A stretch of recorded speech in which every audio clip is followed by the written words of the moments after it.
रखें और यमराज उस आत्म तत्व ब्रह्म तत्व के बारे में हम बता रहे हैं, जिस संवाद को हम लोग कठोपनिषद कहते हैं। द्वितीय अध्याय के प्रथम बल्ली चल रहा है। उसमें से लास्ट टाइम दिसंबर में हम लोग 8 श्लोक तक देखा था। तो अभी मैं 6-7 को फिर जोड़ करके आगे बढ़ूंगा। 6 में है, यह पूर्वम तपस्सु जातम अद्यः पूर्वम अजायत। अर्थात वो जो परमात्मा को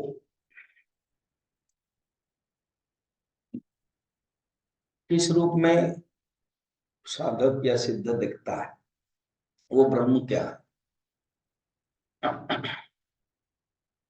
तो ब्रह्म के जो फर्स्ट अभिव्यक्ति, ब्रह्म जब अभिव्यक्ति होते हैं, फर्स्ट अभिव्यक्ति क्या है? उसी के बीच में ब्रह्म और हिरण्यगर्भ बीच में एक टेक्निकल शब्द भी माना जाता है। वो क्या है?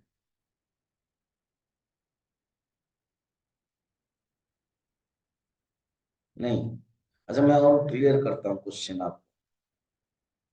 ब्रह्म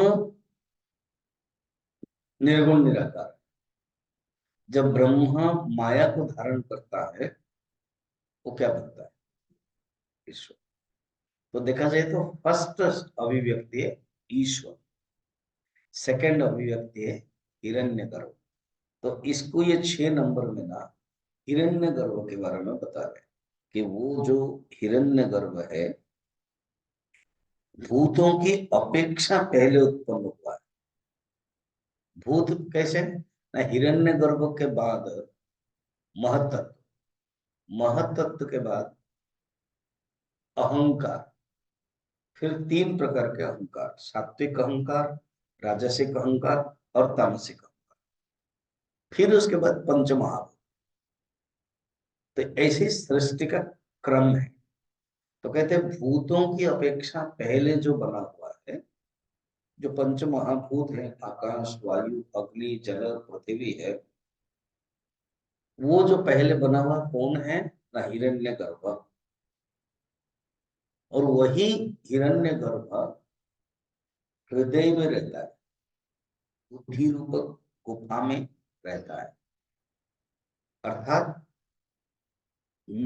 माइक्रो के रूप में अंगुष्ठ मात्र, सूक्ष्म वो आगे के 2-3 श्लोक के बाद बताएंगे, और विराट के रूप में वो हिरण्यगर्भ।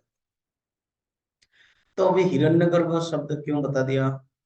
क्योंकि वो उसको ही देख सकते, उसको जान सकते, ब्रह्म को देख नहीं सकते हैं और ईश्वर भी देख नहीं सकते हैं। हिरण्यगर्भ पहली अभिव्यक्ति है जिसको जान सकते हैं और उसकी अभिव्यक्ति है, वो ही बाकी सबका मदर है।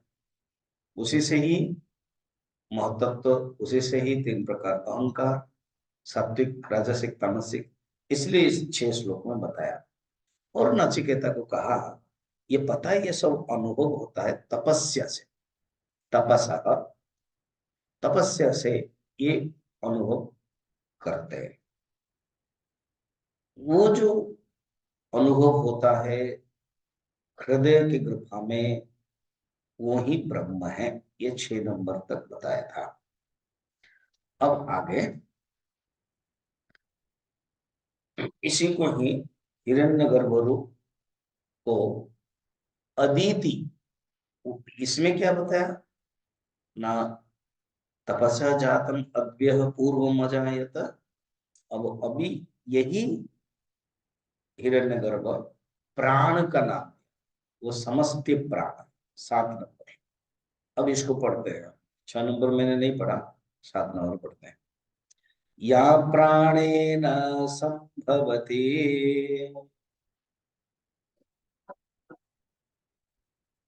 अदिति देवता मयि गुहां प्रविश्य तिष्ठन्ते या भूतेर्भिव्यजायत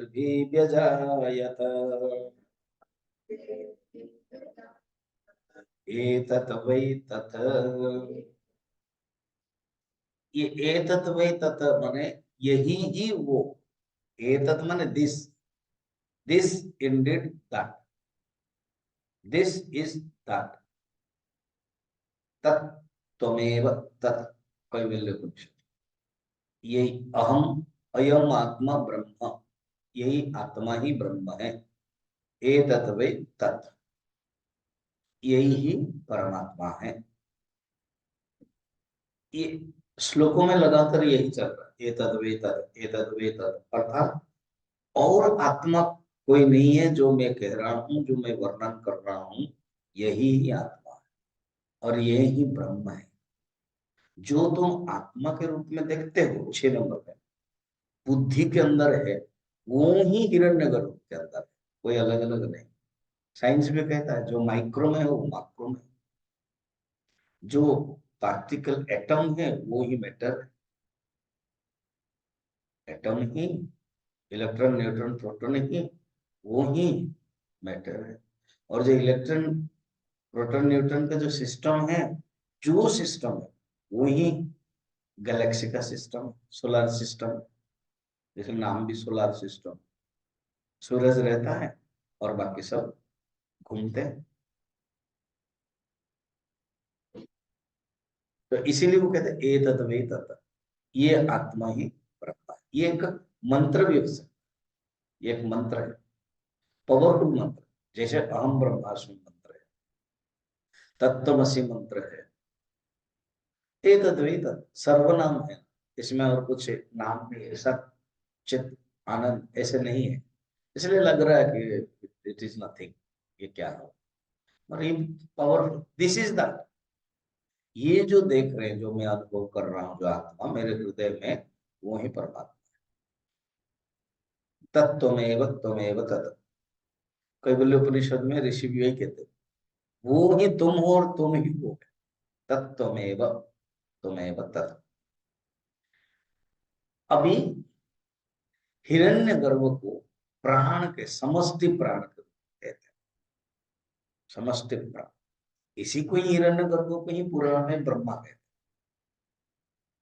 ब्रह्मा ही सृष्टि का दायित्व है, हिरण्यगर्भ से ही बाकी सब बनते हैं।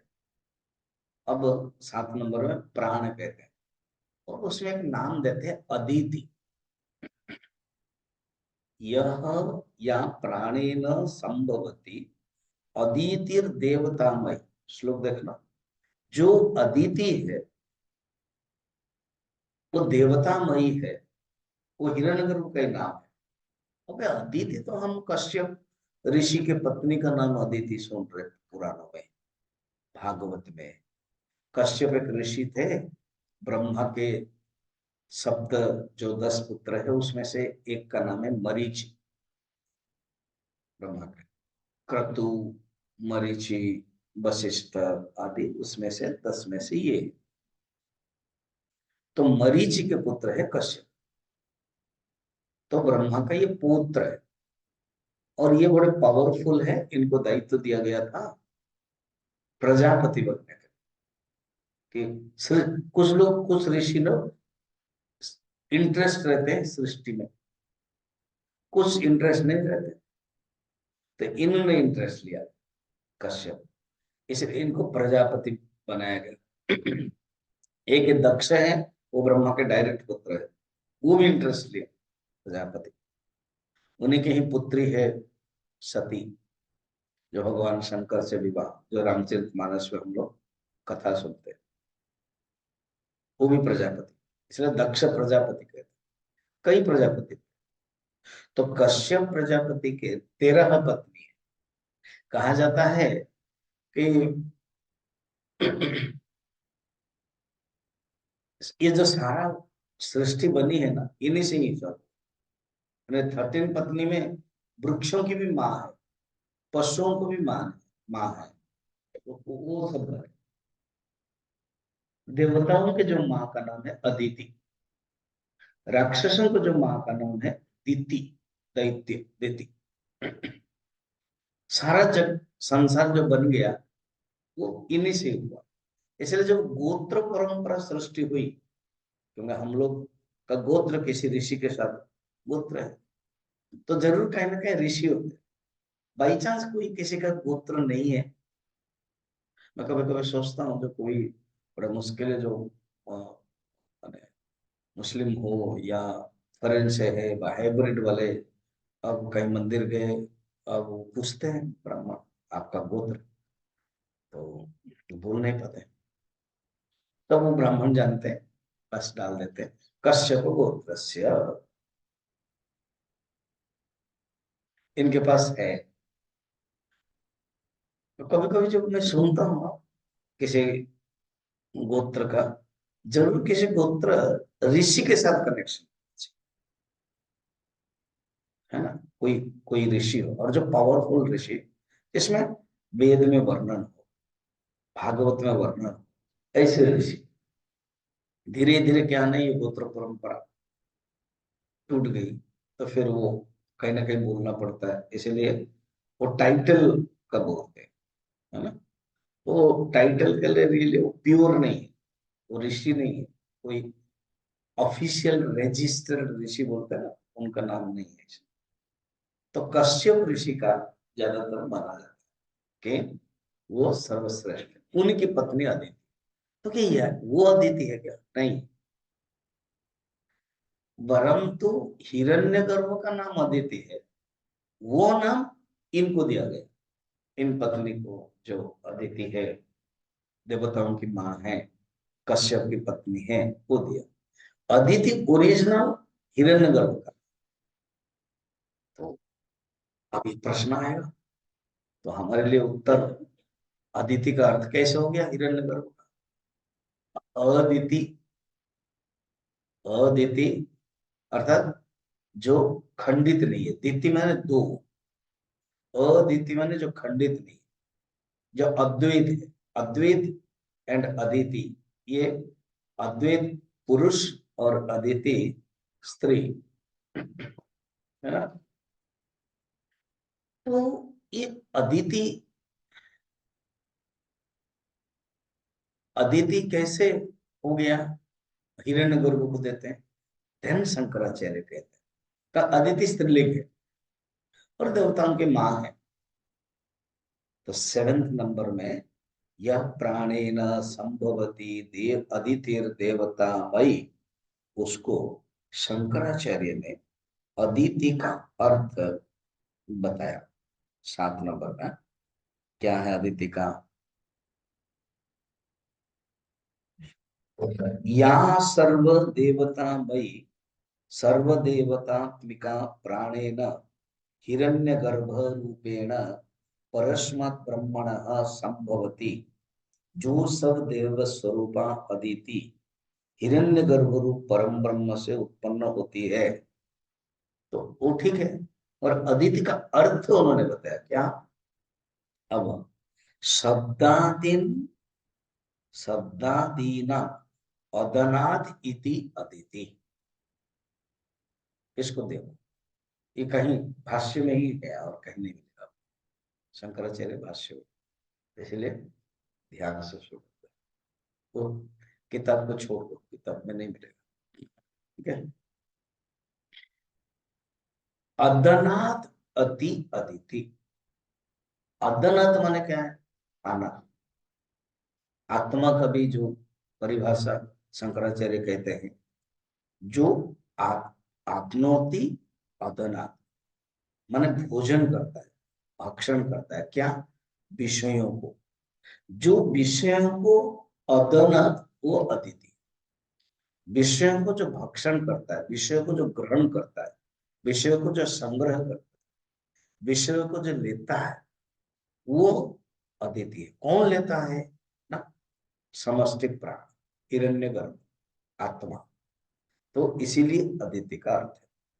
जो पुराणों में अदिति कश्यप की पत्नी है वो बाद की बात है, वहां से इनका नाम है। ठीक है, अभी क्लियर हुआ। यहाँ अदिति कोई कश्यप पत्नी नहीं है। यहाँ अदिति, अदिति के मैं आदित्य सूर्य के देव माँ है, वो नहीं है जो कहानी में है, ऐसे नहीं। भागवत में वर्णन है, अदिति से कुंडल आदि सब चोरी हो गया था, भगवान मारा उसको, राक्षस को, और जाकर के वापस दिया, वो अदिति नहीं है। ठीक है, यहाँ प्राणेन संभवती अदितिर्देवता मयि गुहाम प्रवेश्य। वो जो परमात्मा है, वो गुहा में प्रवेश करके, अर्थात कोई, उसमें भी 6 नंबर में भी गुहा में बताया था, गुहाम प्रवेश तिष्ठन्त, सेम है यहाँ पर, गुहाम प्रवेश तिष्ठन्त, अर्थात आत्मा को बाहर नहीं देखना है, अंदर ही देखना है। और जब अंदर देख ले तो बाहर भी दिखाई दे। हम लोग भी कहीं मंदिर दर्शन करने के लिए जाते हैं, तो जब दर्शन करने के लिए जाते हैं तो देखना, अ, मंदिर में जब खड़े होते हैं, अभी यहाँ से वैष्णो देवी गए, बद्रीनाथ गए, तो हाथ जुड़ जाता है, ऑटोमेटिक आंख बंद हो जाती है, देखते हैं इतना सुंदर रूप। अभी जब रामलला का देखते हैं, और वो तो भगाते रहेंगे तिरुपति है ये वाला, तो फिर भी आंख बंद हो जाएगा। देखने के बाद अर्थ क्या, वो जो परमात्मा को हम बाहर देख रहे हैं, वो रियली अंदर अनुभव करना। इसलिए गुहाम प्रवेश बार बार बता रहे हैं। हाँ? तो तिष्ठन्तम यहाँ भूतेर भी व्यजायत, वो परम ब्रह्मा भूतों से समन्वित ही उत्पन्न हुई है। वो जो अदिति में विशेषता बताते हैं, भूतों से समन्वित ही उत्पन्न, अर्थात भूतों को उत्पन्न करने के लिए उसका कारण है। बात भी सही है, हिरण्यगर्भ, महतत्व, फिर समष्टि, ये तो 3 अहंकार, सात्विक राजसिक तामसिक, फिर उसके बाद महाभूत आदि। तो कहते हैं महाभूत को उत्पन्न करने का ही उसका काम। ऐसे परमात्मा को जानो, ए तत् वै तत्, लास्ट में क्या जानना, दिस आत्मन इज दैट, ए तत् वै तत्। अब है 8 नंबर, अरण्यो निहितो जात वेदा, गर्भम इव सुभृतो गर्भिणी भी, दिवे दिवे इड्यो जाग्रवत्ति, हविष्मद्भिः मनुष्येभिरग्ने।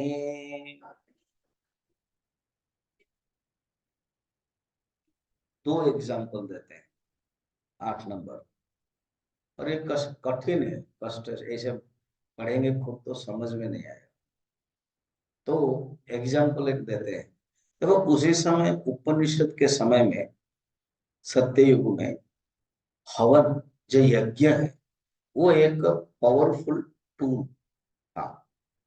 जैसे अभी कोई भी है तो लैपटॉप है या नेटवर्क है या वाईफाई है, वो पावरफुल है कनेक्टिविटी के दृष्टि से। बहुत लोग, अभी कोविड में भी ऐसे हुआ कि वर्क फ्रॉम होम एक नाम भी आया, है ना, अभी भी चल रहा है वर्क फ्रॉम होम। अच्छा, कोई है जो बड़े थोड़ा पोस्ट में है, जीएम किसी कंपनी के, तो उनको जाना नहीं, वो हम कर लेंगे, घर में ही बैठ के कर लेंगे, 4-5 घंटे का काम है, लैपटॉप में हो जाएगा। तो मैंने total function, work activities is in the laptop, computer. ठीक है, ऐसे समझो, उसी समय all activities, work function involves in our यज्ञ। इसलिए कहीं ना कहीं वो यज्ञ का एग्जाम्पल उपनिषद में आता ही रहता, खुद भगवान ने भी ले लिया यज्ञ के बारे में, गीता में भी लिया। तो अभी इसको यज्ञ के बारे में बता रहे, यज्ञ के बारे में बता रहे हैं। अरण्य, श्लोक देखना, अरण्यो निहितो जात वेदा। 2 एग्जाम्पल देंगे हाँ? पहले अरण्य, अरण्य माने अरिणी, अरण्य का अर्थ है जंगल, मगर अरिणी के डबल केस में अरण्य हो जाता है, अरिणी, अरणी, अरणी। अरण्य माने क्या, हवन के समय अग्नि, जैसे अभी यहाँ पर हम लोग क्या करते हैं, दीप से या माचिस से डाल देते हैं। पुराने जमाने में अभी भी कहीं कहीं पर है। जब हमारे सिद्धवाड़ी हो, मुंबई हो, विभूति में जो विराट बढ़िया बढ़िया यज्ञ होता है, तो वो लोग सामने ही पंडित लोग करते हैं। तो ऊपर वाले को कहते हैं अध, और नीचे वाले को कहते हैं अध, और ऊपर को कहते हैं उत्तर। उत्तर अरण्य, अध अरण्य। ठीक है। तो अध अरण्य जो नीचे में वो रहता है, और उसके ऊपर घूमने का जो घर्षण करने के प्रणाली सिस्टम है। फिर उसमें नारियल के जो होता है या रुई है, वो दिया, और वो जब घिसते हैं गर्म होता है, गर्म से वो जलता है। जब जलता है तो आग आ जाती है। तो यही एग्जाम्पल देते हैं, देखिए, अरण्य निहितो जात वेदा, अर्थात दो अग्नि के बीच में जो अग्नि है, दो अग्नि के बीच में ही, मतलब दो अरण्य के बीच में ही अग्नि है। तो ये कहने का प्रयत्न क्या है, थोड़ा उपनिषद में जाएंगे ना, कहते हैं जीवात्मा और परमात्मा के बीच में ही अनुभव कर सकते। एक है उत्तरायण ओम, परमात्मा, और एक है अधरायण जीवात्मा। उसी के जो मंथन होता है, क्या मंथन है, विवेक मंथन, ध्यान मंथन। किसी उपनिषद में विवेक कहा है, कहीं पर ध्यान का। तो ऐसे जब करते हैं, तब जो अग्नि पैदा होता है, वो ज्ञानाग्नि, ज्ञान रूपक अग्नि, ऐसे अनुभव करना है। ठीक है। फिर एक दूसरा एग्जाम्पल देते हैं। अच्छा, उस अग्नि को ना, देखो उस प्रोसेस में क्या है, उस अग्नि को रक्षा की जाती है कि हवा न आए, गिरे न, और मैंने बूझ न जाए वो अग्नि को। इसी प्रकार ज्ञान को भी रक्षा की जाती है कि ज्ञान नष्ट न हो जाए, ज्ञान सुरक्षित रहे। तो ज्ञान को तुम अपने सुरक्षित रखो, यमराज कहते हैं। फिर एक दूसरा एग्जाम्पल, एक लौकिक एग्जाम्पल, ये हो गया वैदिक एग्जाम्पल, वैदिक एंड लौकिक। तो वैदिक एग्जाम्पल प्रसिद्ध है हवन का। तैत्रोपनिषद में भी 5 प्रकार अलग अलग सब है, कहते हैं अधिविद्यम। अधिविद्यम में जो गुरु है ना, वो उत्तर अरण, और जो शिष्य है वो अध अरण। और जब इन दोनों के जो चिंतन होता है, वो संधि है। जब विचार करते हैं, संधि जोड़ने वाला, वो कौन है, विद्या। और जो गुरु उपदेश देते हैं, प्रवचन है, वो संधानम। इसी को बोलते हैं अधिविद्या।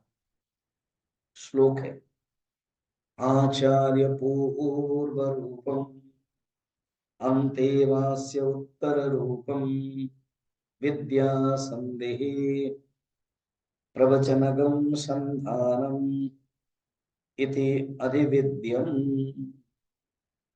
तो यहाँ पर ये बताया। अब नेक्स्ट लौकिक एग्जाम्पल दे रहे। लौकिक एग्जाम्पल में कहते हैं क्या, अरण्य अरण्य निहितो जात वेदा गर्भ इव सुभृतो गर्भिणी भी। अब जो गर्भिणी है ना, जो माँ है, जो बहू है, गर्भिणी स्त्री के गर्भ को अच्छी तरह से रक्षा की जाती है। जब गर्भ बढ़ता है तो रक्षा की जाती है। रामकृष्ण परमहंस कहते हैं, गर्भ जब बढ़ता है, काम उससे कम होता रहता है ना। तो सास बहू के मामले में भी आप देखना, ज्यादातर जो सास से बहू को अत्याचार करते हैं, ये एक कॉमन बात है, हाँ, कि सास ही बहू को अत्याचार करते हैं। और जब बहू गर्भवती होती है, बहू के प्रति इतना इंटरेस्ट नहीं, तुम मत करना अभी, क्योंकि उसको बहू के जो पुत्र, अपना जो पोता है, उसको इंटरेस्ट है, इसलिए अभी नहीं करना बेटी। इतने दयालु कैसे हो गए, इतने अदिति करुणामयी कैसे हो गए? क्योंकि उसको अच्छा पोता चाहिए, काम करेगा तो मुश्किल हो। रामकृष्ण परमहंस से कितना सुंदर उसको एग्जाम्पल लेकर के चिंतन किया सुरत। कहते हैं जिसने अपने हृदय में गर्भ भगवान को धारण कर लिया, जितने जितने कंडेंस होगा, जितने जितने कॉन्सेंट्रेटेड होगा, उससे कर्म छूट जाएगा। अगर आप चिंतन कर रहे हो, अगर भगवान को आप ध्यान कर रहे हो, ऑटोमेटिक कर्म छूट जाएगा। कितना सुंदर बात। गर्भ भी कम है, छोटा है, 2 महीना 3 महीना, कर्म चलता रहे। 6 महीना है, 8 महीना है, पहले पहले तो कर्म करते हुए ही होता है, आपको पता ही है ना। मगर आजकल वो शरीर में इतना ताकत नहीं रहती, तुरंत बेड रेस्ट। तो कहते हैं जैसे रक्षा की जाती।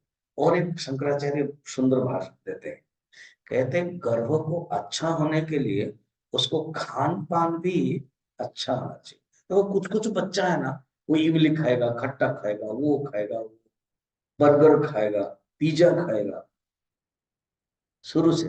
क्यों? माँ ने खाई थी, कोको कोला, वो है वो शराब। इसलिए इसी समय ना माँ को क्या कराया जाता है, शुद्ध आहार दिया जाता है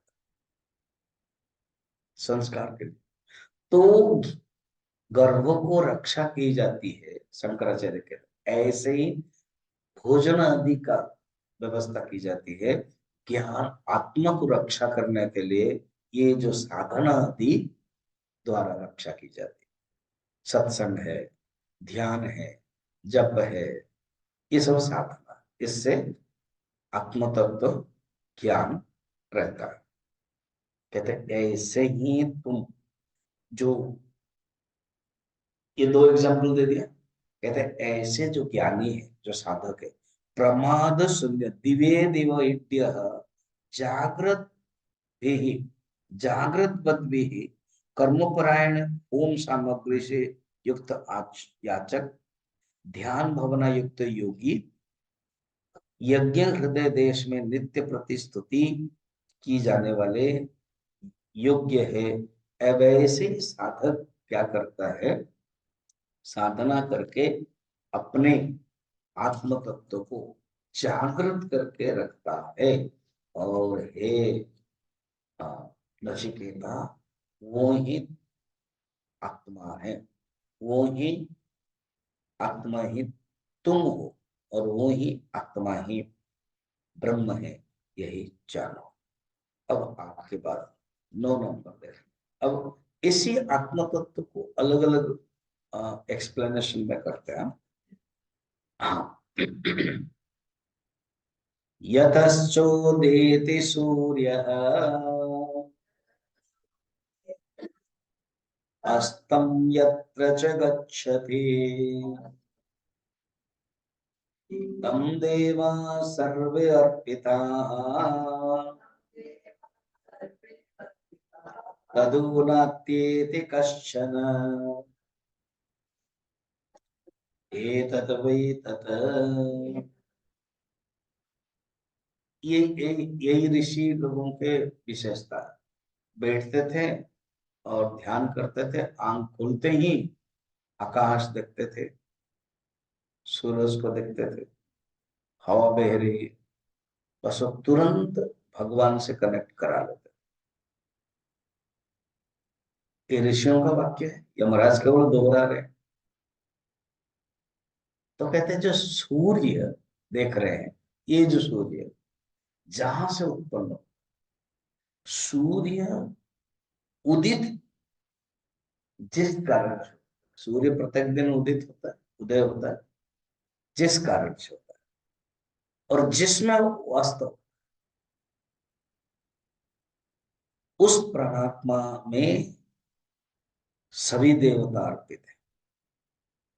सूर्य एक देवता, तो सब देवता जैसे सूर्य समर्पित करके काम करता है, वैसे सब देवता भी समर्पित करता है।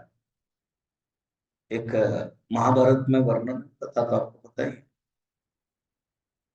सबको प्यास लगी, कथा शॉप, तो नकुल गया। एक तालाब था, उसमें से वाणी, आकाशवाणी, एक यक्ष था। उसने कहा कि नकुल, पहले मेरा प्रश्न का उत्तर दो, फिर पानी पियो। अगर तुम टच करोगे मूर्छित होगे। तो चारों ने ही माना नहीं, वो मूर्छित हो। अब युधिष्ठिर आया। तो जब ऐसे आकाशवाणी हुई, तो ठीक है, अब आप प्रश्न पूछिए। तो यक्ष ने प्रश्न पूछा, युधिष्ठिर उत्तर दे रहे हैं। उसको बोलते हैं यक्ष युधिष्ठिर संवाद। अनेक प्रश्न, मैंने उत्तर कैसे लास्ट टाइम कैंप में लिया था। उसमें एक श्लोक है, क्या, ऐसे कौन है देवता जिसमें सब देवता अर्पित है? ऐसे कौन है, ऐसा कौन सा सूर्य है जब सब देवता अर्पित है? यही है एग्जैक्ट, यहीं से ही महाभारत में उतर तो गया है। एक ही परमात्मा में सब अर्पित है। ये सिद्धांत को समझने के लिए अलग अलग उपनिषद में अलग अलग एग्जाम्पल दें, यहाँ पर भी खुद ही दे रहे, तभी हम उसको रेफर करें। क्या, तम देवा सर्वे अर्पिता अर्पितादु नात्येति कश्चन। आगे के एक दो श्लोक में आएगा। वो रथ के जो अरा होता है, अरा, उसका एग्जाम्पल आएगा।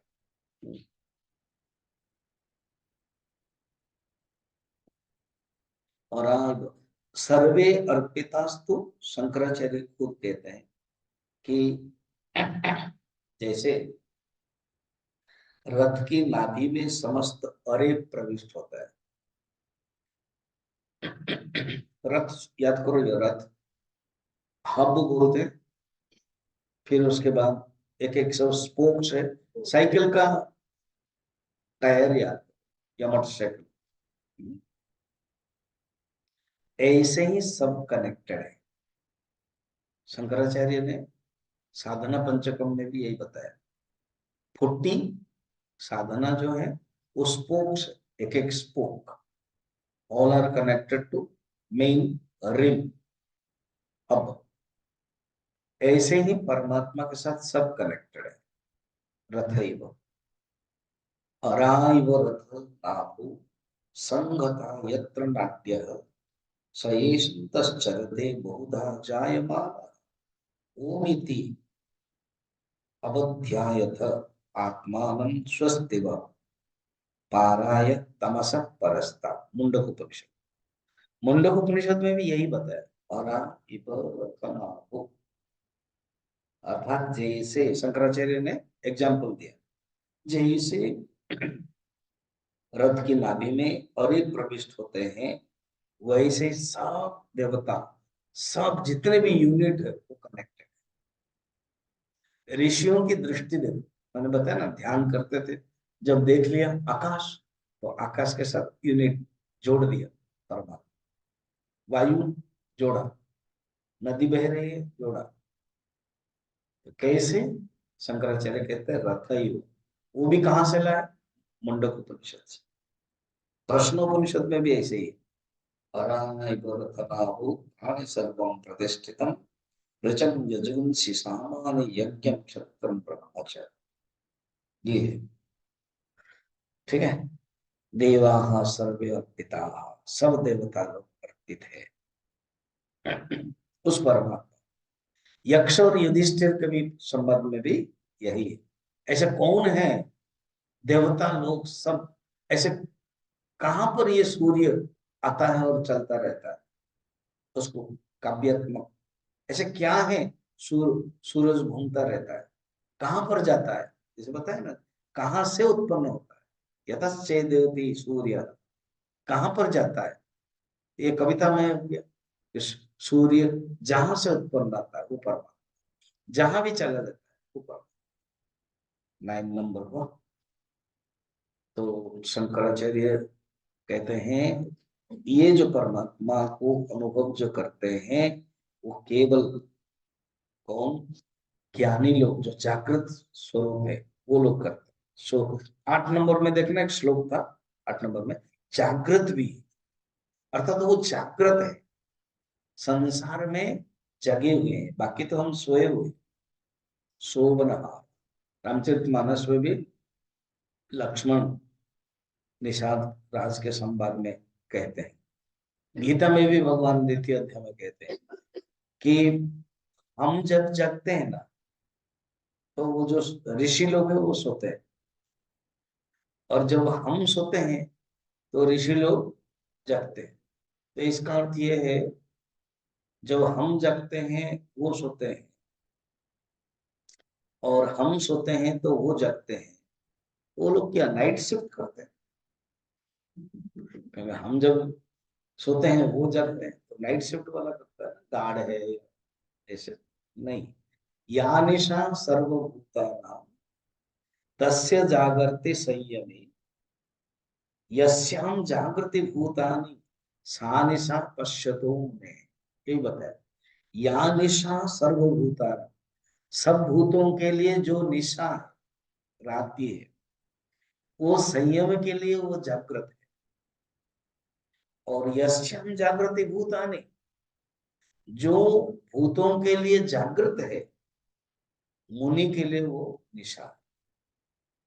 इसका अर्थ क्या है समझना, सारा जगत जिसमें जागृत हुआ है, अर्थात ये प्रपंच में जो पड़ा हुआ है, यह अर्थ है।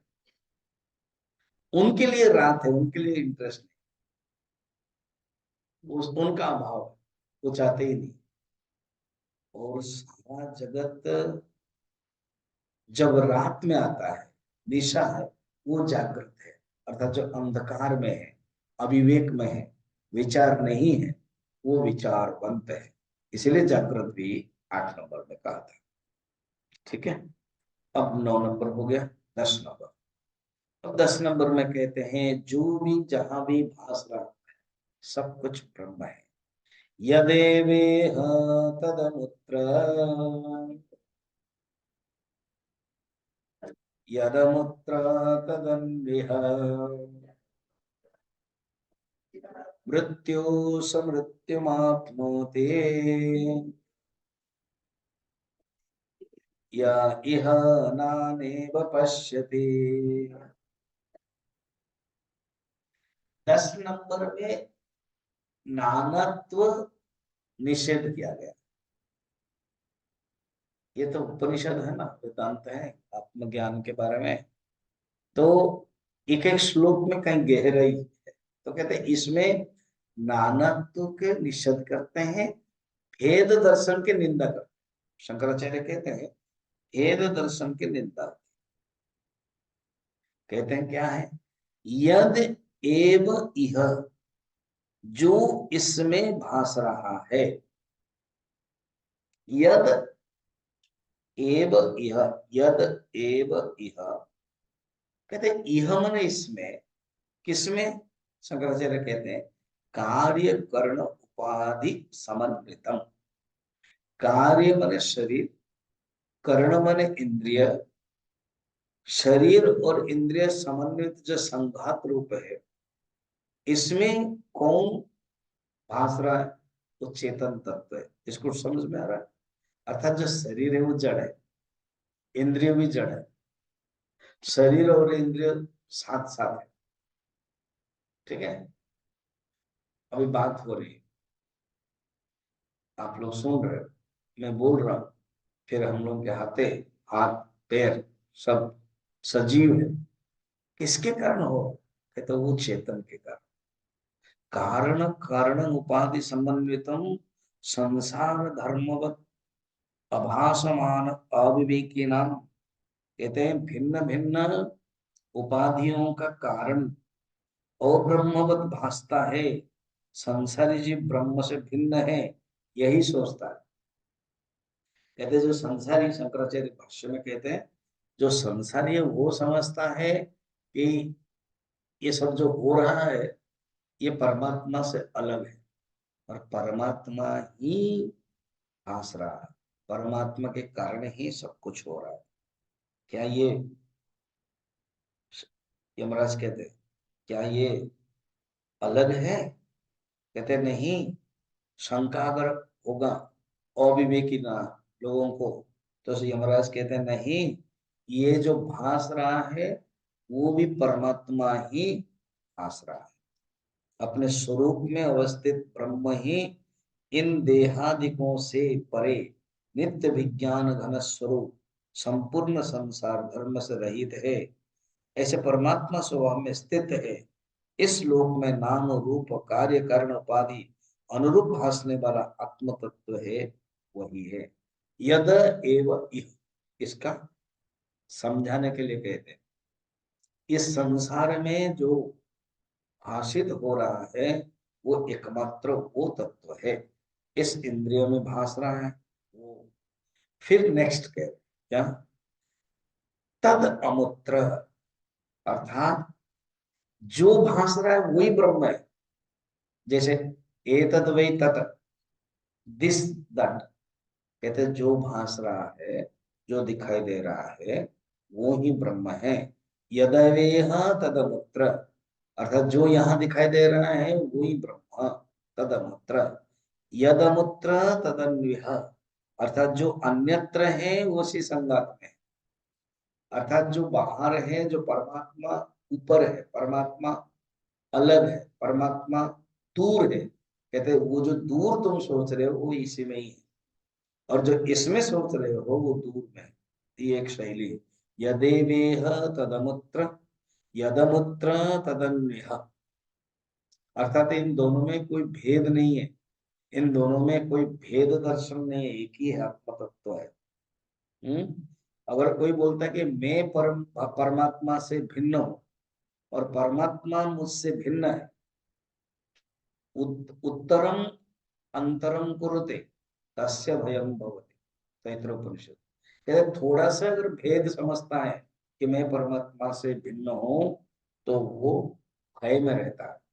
कहते हैं मृत्यु से मृत्यु आपनोति, बहुत पावरफुल शब्द, खुद यमराज है ना, तो इसलिए कहते हैं वो मृत्यु को, वही मृत्यु को प्राप्त करता है और उन्हीं को ही मैं लेके जाता हूँ। यह नानेव पश्यति, जो अलग अलग देखता है, जो अलग अलग रूप में अनुभव करता है, वो ही क्या करता है, आत्म तत्व को नहीं देखता है और वो दुख प्राप्त करता है। तो इसमें श्लोक में बताया कि किस प्रकार के,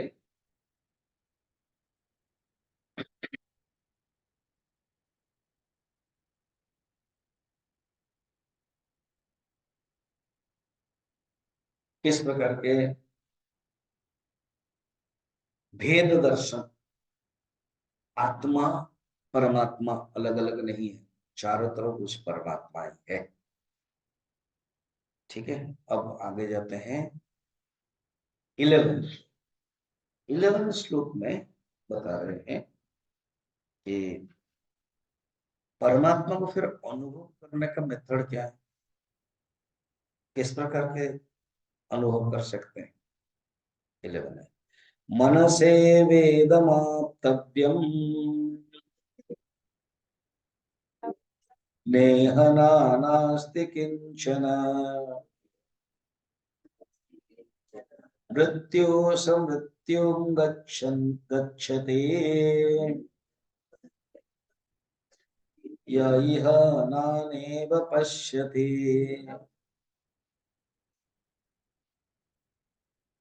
जो अलग देखता है, नाना एव पश्यति, जो नाना रूप में देखता है, वो मृत्यु को ही मृत्यु को प्राप्त करता है, वो अलग अलग देखता है। न यह नानास्ति किंचन, देखा जाए तो आत्मा अलग अलग नहीं है, दो आत्मा नहीं है। एक तो दो आत्मा भी नहीं है और आत्मा परमात्मा भी दो नहीं है, चारों तरफ वही परमात्मा ही है। ठीक है, तो मगर उसको अनुभव कैसे करना है, तो कहते हैं मनसा एव आप्तव्यम, मन के द्वारा ही अनुभव करते हैं। तो मन के द्वारा अनुभव करते हैं। बृहदारण्यक उपनिषद में कहते हैं मनसा एव द्रष्टव्य, मन के द्वारा देख सकते हैं। क्यों? वहां की आदत है, मैंने वहां के जो ऋषि है याज्ञवल्क्य, वो शब्द कहते हैं आत्मा बाहरे द्रष्टव्यम। अरे आत्मा को देख सकते हो तो, आत्मा बाहरे द्रष्टव्य कैसे? न श्रोतव्य, मंतव्य, निधिध्यासित। आत्मा को श्रवण के द्वारा, मनन के द्वारा, निधिध्यासन के द्वारा देख सकते। इसलिए मनसा एवं द्रष्टव्यम यह शब्द वहां है। यहाँ क्या है? मनसा एवं आप्तव्य, मन के द्वारा देख सकते हैं। तो एक स्टूडेंट पूछा कि गुरुदेव पूछूं ना क्या, केन उपनिषद में वर्णन है कि नैव मनसा आप्तव्य, मन के द्वारा देख नहीं सकते। ये ना गुरु मनोमत, ये मन के द्वारा तुम जो देख रहे हो, मन नहीं देख सकता उस परमात्मा। तो इधर कहते हो यन मनसा न मनोते, केन उपनिषद, मन के द्वारा वो परमात्मा को जान नहीं सकते। गड़बड़ हो गया। एक यहां पर कहते हैं कठोपनिषद में, बृहदारण्यक उपनिषद में मन के द्वारा देख सकते हो। इधर केन उपनिषद में कहते हैं मन के द्वारा देख नहीं सकते हो। किसको माने? इसीलिए तो हम पढ़ते नहीं उपनिषद। क्यों? सब उल्टा पुल्टा करते रहे। ये मैक्स मुलर भी बीच बीच में समझ में नहीं आया। मैक्स मुलर में गुरुदेव बोलते थे मैक्स मुलर, ये केन उपनिषद में बताया कि जो समझता है मैं जानता हूं, वो नहीं जानता है। और जो बोलता है कि मैं नहीं जानता हूं, शायद वो जानता है। वो जानने के पीछे भी नहीं जानता है, न जानने के पीछे भी जानता है। और वो जानता है कि नहीं जानता है। जब मैं पहले समझता था कि मैं नहीं जानता था, तो सचमुच नहीं जानता था। जब बाद में समझ गया कि मैं कुछ जानता हूँ, मैं कुछ नहीं जानता हूँ, और बाद में समझा कि मैं कुछ नहीं जानता हूँ, शायद तुम जानते हो। समझिए क्या कह रहे हो? ये ऐसे स्टाइल है कि, तो मैक्स मुलर कहा कि I think this ऋषिस they became क्या, मैड।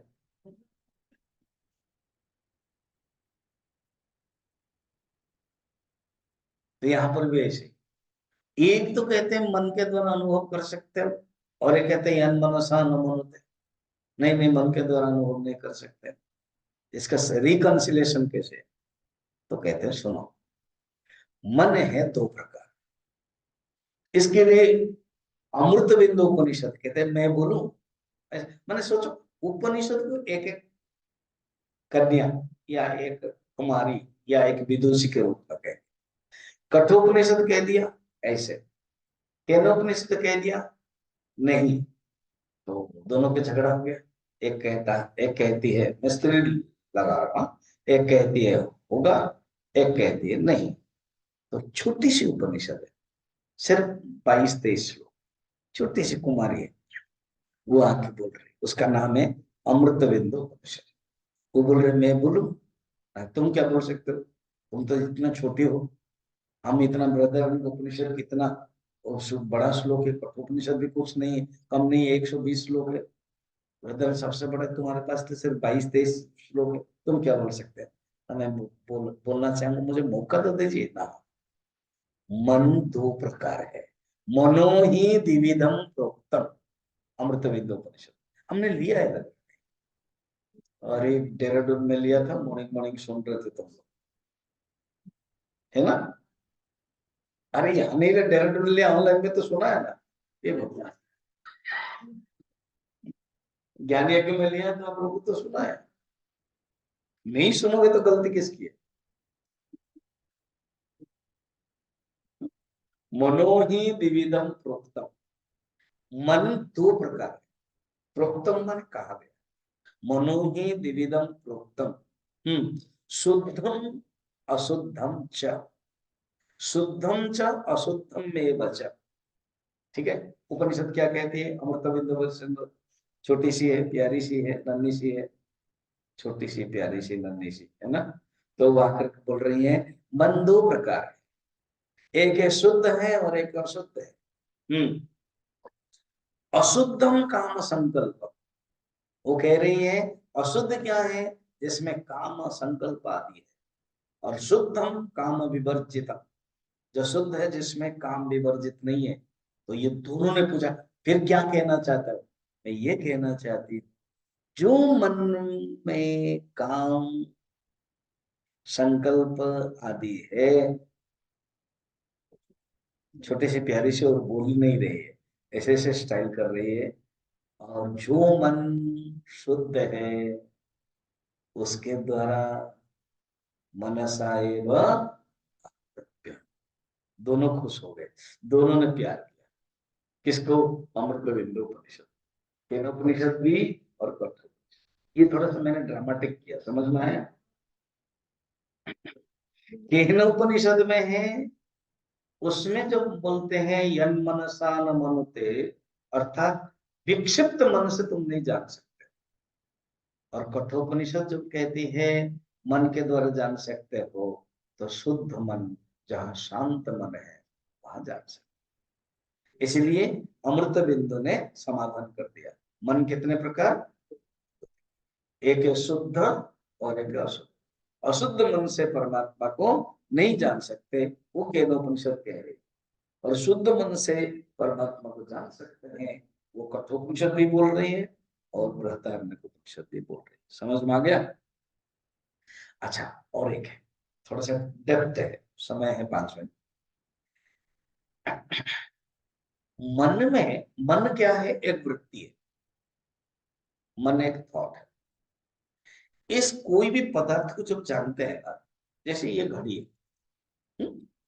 तो फर्स्ट क्या करती है मन की वृत्ति? इस घड़ी को व्याप्त करती है। इसको बोलते हैं वृत्ति व्याप्ति। क्या? व्याप्ति। फिर उसके बाद वो जो वृत्ति मन के अंदर आती है और यहाँ स्टोर हो जाती है, उसको बोलते हैं फल व्याप्ति। क्या? फल व्याप्ति। एक होते हैं वृत्ति व्याप्ति और एक है फल व्याप्ति।